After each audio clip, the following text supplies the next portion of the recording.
There comes a moment in life when you realize something isn't right. You feel drained, confused, and controlled, like you've lost yourself trying to please someone else.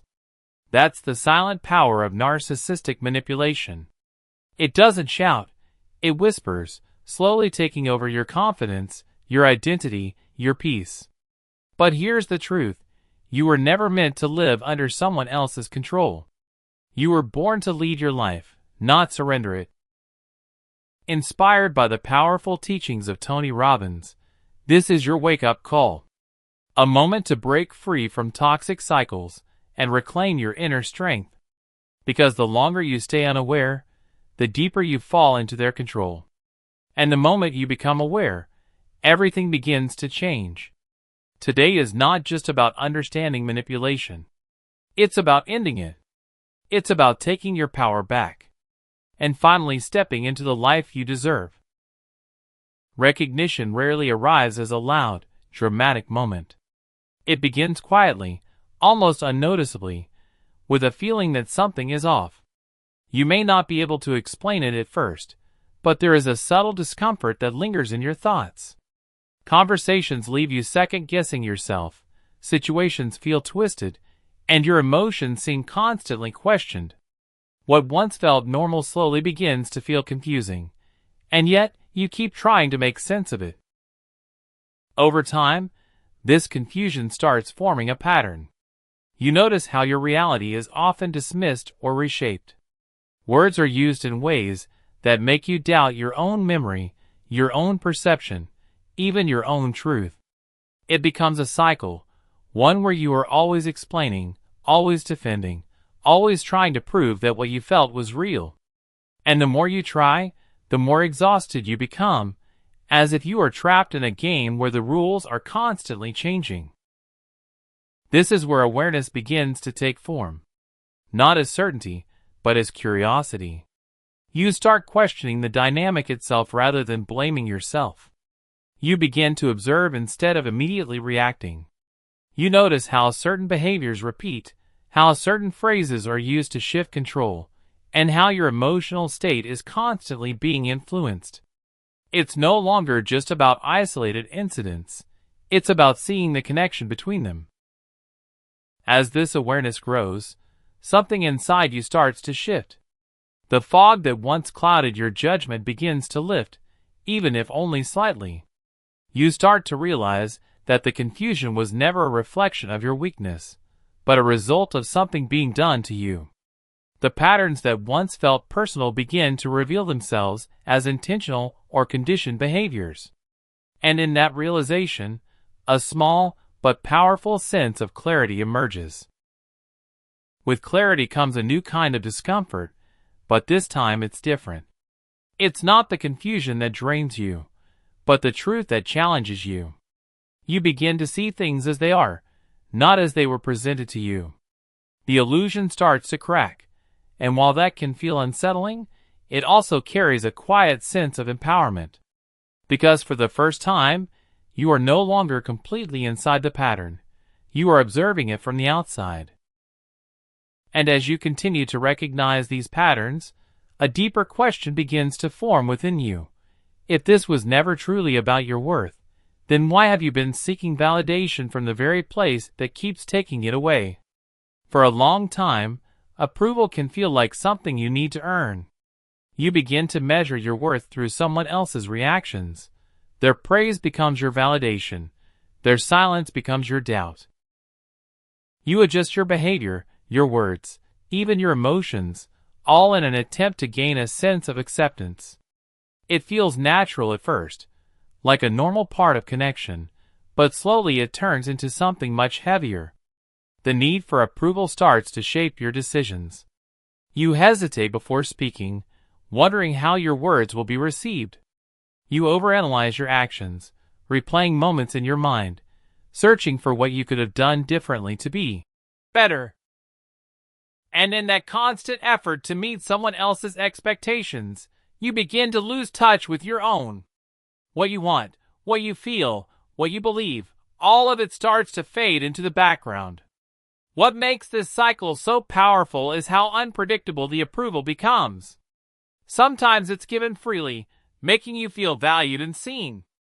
Other times it's withheld, leaving you confused and desperate to regain it. This inconsistency creates a silent dependency, where you find yourself chasing moments of validation, hoping to feel that sense of worth again. But no matter how much you give, it never feels stable, never feels enough. As awareness deepens, a realization begins to take shape. You start to see that the approval you've been chasing was never consistent, because it was never truly about you. It was conditional, shifting based on control rather than genuine connection. And in that realization, something begins to loosen its grip. The belief that your worth depends on someone else starts to weaken, even if just slightly. There is a quiet shift that follows. You begin to question why your value was placed in someone else's hands in the first place. You start to notice how much of yourself you've been holding back, how often you silence your truth just to maintain a sense of acceptance. And in those moments of reflection, you begin to feel something unfamiliar, a space where your worth doesn't need to be proven. And as that space grows, another question begins to rise. If your worth has never depended on anyone else, then what would it mean to finally protect it instead of constantly trying to earn it? There comes a point where you begin to understand that awareness alone is not enough. Seeing the pattern, recognizing the need for approval. These are powerful realizations, but without action, they remain incomplete. This is where boundaries enter the picture, not as walls to push people away, but as lines that define where you end and someone else begins. They are not about control over others, but about clarity within yourself. At first, the idea of setting boundaries can feel unfamiliar, even uncomfortable. You may have spent so long prioritizing someone else's needs that choosing yourself feels unnatural. Saying no feels heavy.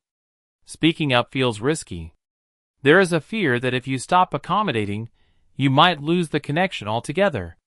And so, you hesitate, caught between protecting your peace and maintaining what you've always known. But slowly, something begins to shift. You start to notice how the absence of boundaries has affected you, how it has drained your energy, blurred your identity, and allowed others to overstep without consequence. You realize that every time you stayed silent, you move further away from yourself. And in that realization, the discomfort of setting boundaries begins to feel less threatening than the cost of not having them. When you begin to set boundaries, even in small ways, you feel a different kind of resistance. It may not come from within this time, but from the outside. People who are used to having unlimited access to your time, your energy, your emotions may react. They may question you, challenge you, or try to pull you back into old patterns. And in those moments, you see clearly who benefited from your lack of limits. Yet, with each boundary you hold, something inside you strengthens. You begin to feel a sense of control, not over others, but over yourself. Your energy is no longer constantly depleted. Your words begin to carry weight. You are no longer reacting out of fear or obligation, but responding with intention. It's not about being distant or cold, but about being clear and grounded in what you will and will not accept. And as those boundaries become stronger, a deeper realization starts to emerge. If you can protect your energy and define your limits, then who are you beyond everything you were forced to become? When the noise begins to quiet and the boundaries start to hold, you are left with something unfamiliar: space. Not the kind of space filled with confusion or pressure, but a stillness that invites you to look inward. For so long, your identity may have been shaped by reactions, expectations, and the constant need to adapt. Without those external forces pulling at you, a deeper question begins to surface. Who are you when you are no longer trying to be what others needed you to be? At first, the answer may not come easily. You might feel disconnected from parts of yourself, unsure of what you truly enjoy, what you genuinely believe, or even how you naturally respond.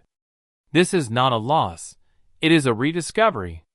Because the version of you that was buried under manipulation and approval-seeking was never gone, only quieted. And now, with awareness and boundaries in place, that voice has a chance to be heard again. As you begin to reconnect, small truths start to reveal themselves. The things that bring you peace, the thoughts that feel authentic, the choices that align with your inner sense of right and wrong. These are not influenced by fear or the need to please, but by something far more stable, your core self. It may feel subtle at first, but with time, it becomes clearer, stronger, more defined. There is also a process of letting go, not just of people or situations, but of the identity you once carried. The version of you that stayed silent, that overgave, that constantly adjusted to avoid conflict. Letting go of that identity can feel emotional, because it was once a form of survival. But as you release it, you make room for something more honest, more grounded, more real. With each step, your sense of self begins to rebuild, not based on how others see you, but on how you experience yourself. Your confidence no longer depends on external validation. Your decisions start to reflect your values, not your fears. And for the first time, you begin to feel aligned within yourself, rather than divided between who you are and who you thought you had to be. And as that identity becomes clearer, a final realization starts to form. If you now know who you are and what you stand for, then what does it truly mean to take full control of your life from here? Taking full control of your life is not a loud declaration. It is a quiet decision that reflects in everything you do. It shows in the way you think, the way you respond, and the choices you make each day. No longer driven by fear, confusion, or the need for approval, you begin to move with clarity and intention. You understand that control does not mean controlling others, but finally being in alignment with yourself. This control feels different from anything you've experienced before. It is steady, not chaotic. Grounded, not reactive. You no longer feel the need to explain your worth or defend your truth, because it is something you now carry within you. The patterns that once held you back no longer define your path, and the voice that once doubted you has grown quieter in the presence of your own certainty. And in this space, life begins to open in a new way. Your decisions reflect your values, your relationships become more genuine, and your energy is no longer drained by what does not serve you. You are not the same person who once felt lost and controlled. You are someone who has seen through the illusion and chosen differently.